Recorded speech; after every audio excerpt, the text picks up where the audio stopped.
بسم اللہ الرحمن الرحیم۔ السلام علیکم ورحمۃ اللہ وبرکاتہ۔ ویلکم مائی یوٹیوب چینل حافظ شفیق۔ معزز سامعین، امید کرتا ہوں کہ سب خیریت اور عافیت کے ساتھ ہوں گے۔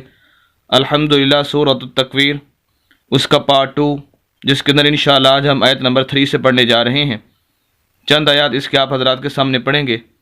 ہمارا مقصد اس کی چند آیات پڑھنا ہی نہیں ہے، بلکہ ان آیات سے نکلنے والے تمام اصول و ضوابط اور تجویدی قوانین آپ حضرات کے سامنے رکھیں گے، تاکہ آپ ان اصول و ضوابط اور تجویدی قوانین کو مد نظر رکھتے ہوئے بقیہ قرآن کی صحیح طریقے سے تلاوت کر سکیں، اور یہی ہمارا مقصد ہے۔ اگر آپ 24 گھنٹے میں سے 8 سے 9 منٹ نکال کر چند دن کے لیے ہماری ویڈیوز کو سننا شروع کر دیں تو انشاءاللہ اللہ کے فضل و کرم سے آپ قرآن کو صحیح تجوید کے ساتھ پڑھنا سیکھ سکتے ہیں، جو کہ ہر مسلمان کے لیے پڑھنا اور سیکھنا ضروری ہے۔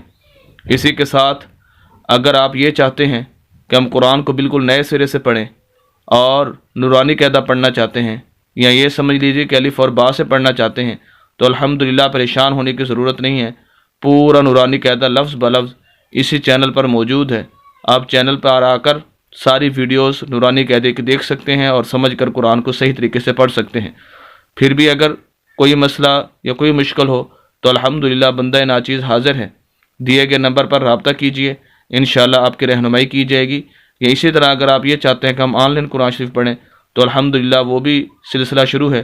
آپ حضرات بھی اگر ہمارے اس سلسلے کا حصہ بننا چاہتے ہیں تو دیے گئے نمبر پر رابطہ کریں۔ تو بہرحال آئیے آج کا سبق شروع کرتے ہیں۔ اعوذ باللہ من الشیطان الرجیم، بسم اللہ الرحمن الرحیم۔ سورۃ التکویر، آیت نمبر 3۔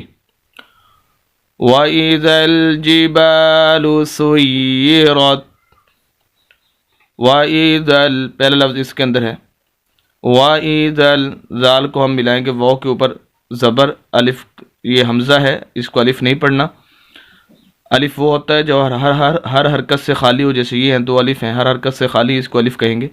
جیسے اس الف کے اوپر نیچے کوئی حرکت آ جائے پھر وہ حمزہ بن جاتا ہے، یہ حمزہ ہے، تو یہ اس کے نیچے زیر ہے۔ زال کو ہم ملائیں گے ڈائریکٹ لام کے ساتھ، درمیان میں 2 الف ہیں، دونوں خالی ہیں۔ خالی سے مراد ان کے اوپر نیچے کوئی حرکت نہیں ہے، چاہے وہ الف خالی ہوں یا کوئی اور حروف خالی ہوں، چاہے ایک حرف خالی ہو، 2 ہوں، 3 ہوں، 4 تک بھی ہوتے ہیں بعض دفعہ مسلسل، تو ان کو نہیں پڑھا جاتا۔ تو زال کو ہم ڈائریکٹ لام کے ساتھ ملائیں گے۔ وجہ اس کی یہ کہ لام کے اوپر جزم ہے، لام ساکن ہے۔ جو بھی حرف قرآن کے اندر ساکن ہوگا وہ خود بخود نہیں پڑھا جاتا، پچھلے حرف کو ساکن حرف کے ساتھ اٹیچ کرنا ہوتا ہے، ملانا ہوتا ہے، تو اس وجہ سے زال کو لام کے ساتھ ملائیں گے۔ وَإِذَا الْجِبَالُ، جیم کے نیچے زیر، با کے اوپر زبر۔ یہاں پر ایک بات سمجھنے کی ہے، دیکھیں ہم نے یہ زبر والا لفظ بھی پڑھا، زیر والا بھی پڑھا، تو کسی بھی حرف کو ہم نے لمبا نہیں کیا، اور یہی اصول ہے کہ زبر زیر پیش والے لفظ کو لمبا نہیں کیا جاتا۔ ویسے 3 اصول ہیں بنیادی طور پر۔ ایک تو زبر زیر پیش والے لفظ کو لمبا نہیں کرتے، دوسرا یہ کہ زبر زیر پیش والے لفظ کو جھٹکا دے کے نہیں پڑھتے، اور تیسرا یہ کہ زبر زیر پیش والے لفظ کو مجہول نہیں پڑھتے۔ یہ 3 اصولوں کا خیال کرنا ہوتا ہے زبر زیر پیش والے لفظ کو پڑھتے ہوئے۔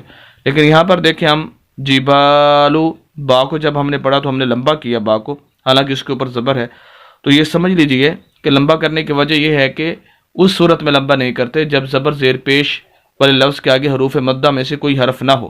اگر حروف مدہ میں سے کوئی حرف آ جائے، جو کہ 3 حروف ہیں، الف مدہ، واو مدہ اور یا مدہ، اگر ان 3 حروف میں سے کوئی حرف زبر زیر پیش کے بعد آ جائے تو پھر زبر زیر پیش والے حرف کو لمبا کرنا ضروری ہوتا ہے۔ تو یہاں پر ہم جو با کو لمبا کر رہے ہیں وہ اس وجہ سے کہ اس کے آگے الف ہے اور الف مدہ ہے۔ اب حروف مدہ کے بارے میں پوری ڈیٹیل اگر آپ دیکھنا چاہتے ہیں تو چینل پر میری مستقل ویڈیو موجود ہے، وہاں جا کر آپ دیکھ سکتے ہیں۔ یہاں پر مختصراً بتا دیتا ہوں الف مدہ کے بارے میں، اور جو چیز آتی جائے گی اس کے بارے میں بتاتا جاؤں گا کہ ہر وہ الف جس کے پچھلے حرف کے اوپر زبر آ جائے الف مدہ کہلاتا ہے۔ پورے قرآن کے اندر جہاں بھی الف سے پچھلے حرف کے اوپر زبر آ جائے گی الف مدہ کہلائے گا۔ جیسے یہاں پر دیکھیں یہ الف، پچھلا حرف با، اس کے اوپر زبر، تو ایسے حرف کو جس کے آگے الف ہوگا اس کو لمبا کریں گے۔ لیکن یہاں پر ایک بات اور بتاتا چلوں، وہ بہت ہی اہم ہے، وہ یہ ہے کہ جو الف جس کے پچھلے حرف کے اوپر زبر ہو، الف اسی حرف کا حصہ ہو۔ اب یہ دیکھیں یہ الف الجبال ایک لفظ ہے پورا، یہ الجبال عربی کے اندر ایک پورا لفظ کہلاتا ہے۔ اب یہ الف اسی حرف کا حصہ ہے، اسی لفظ کا حصہ ہے، تو اگر وہ الگ الف ہو، جیسے یہاں پر مثال کے طور پر یہ دیکھیں اگر کوئی آدمی کہتا ہے کہ یہ دیکھو یہ الف ہے، پچھلا حرف جو ہے وہ زال ہے، تو یہاں پر جو ہے وہ ہم نے لمبا کرنا ہے اس کو لمبا نہیں کریں گے، الف مدہ نہیں کہیں گے۔ وجہ یہ ہے کہ ہم الف کو یہاں پر پڑھ ہی نہیں رہے، زال کو تو ہم نے ڈائریکٹ ملا دیا آگے لام کے ساتھ، تو یہاں پر تو الف نہیں پڑھ رہے، اس وجہ سے یہاں الف مدہ یہ نہیں کہلائے گا۔ تو الف مدہ وہ ہوگا کہ ہر وہ الف جس کے پچھلے حرف کے اوپر زبر آ جائے اور وہ اسی لفظ کا حصہ ہو۔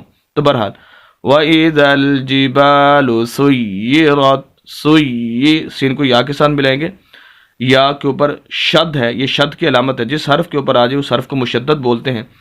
مشدد حرف کو پڑھنے کے 2 اصول ہیں۔ اصول نمبر 1 پورے قرآن کے اندر کہ مشدد حرف ہمیشہ 2 مرتبہ پڑھا جاتا ہے، ایک مرتبہ پچھلے حرف کے ساتھ مل کر اور دوسری مرتبہ مشدد حرف کے اوپر یا نیچے کوئی نہ کوئی حرکت ضرور موجود ہوتی ہے اس کے ساتھ۔ اب پہلے اصول کے مطابق سین پیش یا سوئی، یا کو 1 مرتبہ پڑھا، پھر یا زیر یہ سوئی، تو یا کو ہم نے 2 مرتبہ پڑھ لیا۔ دوسرا اصول یہ ہے کہ مشدد حرف کو سخت کر کے ہلکی سی آواز کو روک کر لفظ کے اوپر زور دے کر پڑھنا ہوتا ہے، سوئی، تو یہ 2 اصول ہیں۔ را جب اس کے اوپر زبر اور پیش آ جائے تو را کو موٹا پڑھا جاتا ہے، اور اگر را کے نیچے زیر آ جائے تو پھر را باریک ہوتی ہے۔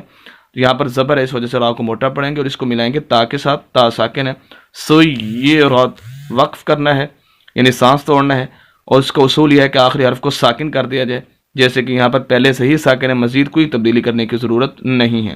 تو بہرحال پوری آیت اب ہماری ہوگی وَإِذَا الْجِبَالُ سُيِّرَتْ۔ آیت نمبر 4 وَإِذَا الْعِشَارُ طِّلَتْ، وَإِذَا، ساری باتیں وہی ہیں، زال کو ڈائریکٹ لام کے ساتھ 2 الف خالی ہے نہیں پڑھیں گے، لام ساکن ہونے کی وجہ سے زال کو لام کے ساتھ ملائیں گے۔ عشار، شین کے آگے الف، اور یہ الف مدہ ہے، جیسے پیچھے بتا چکا ہوں کہ ہر وہ الف جس کے پچھلے حرف کے اوپر زبر آج الف مدہ کہلاتا ہے، اس وجہ سے شین کو یہاں پر ہم لمبا کریں گے۔ عشار، را کے اوپر پیش ہے زبر، اور پیش آنے کی صورت میں را موٹا، اگر زیر آ جائے تو پھر را بریک۔ تو بہرحال یہاں تک ہمارا آیت کا حصہ ہو گیا۔ وَإِذَا الْعِشَارُ طِّلَتْ، وہی شد والے 2 اصول یہاں پر پائے جائیں گے۔ طا کو 2 مرتبہ پڑھیں گے، تو طا کو 2 مرتبہ پڑھیں گے اور سخت کر کے پڑھیں گے، اور طا ہمیشہ موٹے حروف میں سے ہے، را بھی یہاں پر موٹا پڑھا جائے گا، طا بھی موٹا پڑھا جائے گا۔ لام کو تا کے ساتھ ملائیں گے، اطیلت، اور یہاں پر وقف کرنا ہے، اور وقف کا جو اصول ہے کہ آخری حرف کو ساکن کر دیا جائے، یہاں پر پہلے سے ہی ساکن ہے، مزید کوئی تبدیلی کرنے کی ضرورت نہیں ہے۔ تو بہرحال وَإِذَا الْعِشَارُ طِّلَتْ، امید کرتا ہوں کہ ان 2 آیات کو اور خصوصاً ان 2 آیات مبارکہ کی روشنی کے اندر جو اصول و ضوابط بتائے گئے ان کو بخوبی سمجھ چکے ہوں گے۔ مزید اسلامی ویڈیوز کے لیے اور قرآن کو صحیح تجوید کے ساتھ پڑھنے کے لیے ہمارے یوٹیوب چینل حافظ شفیع کو ضرور سبسکرائب کیجئے، صدقہ جاریہ سمجھ کر ہماری ویڈیوز کو شیئر بھی کیجئے۔ ملتے ہیں نیکسٹ ویڈیو کے اندر کل انشاءاللہ، اجازت دیں، اللہ حافظ۔